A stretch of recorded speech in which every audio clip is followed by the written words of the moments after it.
ನಿಮಗೆ ಗೊತ್ತಿರಲಿ ಸ್ನೇಹಿತರೆ, ದೇಹದ ತೂಕ ಕಡಿಮೆ ಮಾಡಿಕೊಳ್ಳುವ ಭರದಲ್ಲಿ ಡಯಟ್ ಪಾಲಿಸುವ ಹಠಕ್ಕೆ ಬಿದ್ದವರು ಔತಣಕೂಟಗಳಲ್ಲಿ ಪಾಲ್ಗೊಳ್ಳುವಂಥದ್ದು ಅಥವಾ ಸಿಹಿ ತಿಂಡಿಯನ್ನು ತ್ಯಜಿಸುವಂಥದ್ದು ಅಥವಾ ಮಿತ್ರರ ಬಂಧುಗಳ ಮನೆಗೆ ಹೋದಾಗ ತಾನೇನೋ ಡಯಟ್ ಮಾಡ್ತಾ ಇದ್ದೇನೆ ಅನ್ನುವ ನೆಪದಲ್ಲಿ ಆಹಾರವನ್ನು ನಿರಾಕರಿಸುವಂಥ ಒಂದು ದಾರ್ಷ್ಟ್ಯವನ್ನು ತೋರಿಸ್ತಾರೆ.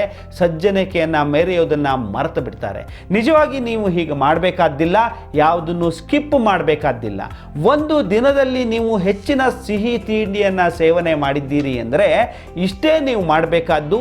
ಸಿಹಿ ತಿಂಡಿಯ ಜಾಗದಲ್ಲಿ, ಅದರ ಕ್ಯಾಲೋರಿಯ ಜಾಗದಲ್ಲಿ ನೀವು ಸೇವಿಸಬೇಕಾಗಿರುವಂಥ ಕಾರ್ಬೋಹೈಡ್ರೇಟ್, ಅದು ಅನ್ನ ಇರ್ಬೋದು ಅಥವಾ ರಾಗಿ ಮುದ್ದೆ ಇರ್ಬೋದು ಅಥವಾ ಚಪಾತಿ ಇರ್ಬೋದು, ಈ ರೀತಿಯ ಆಹಾರವನ್ನು ಕಡಿಮೆ ಮಾಡಿ.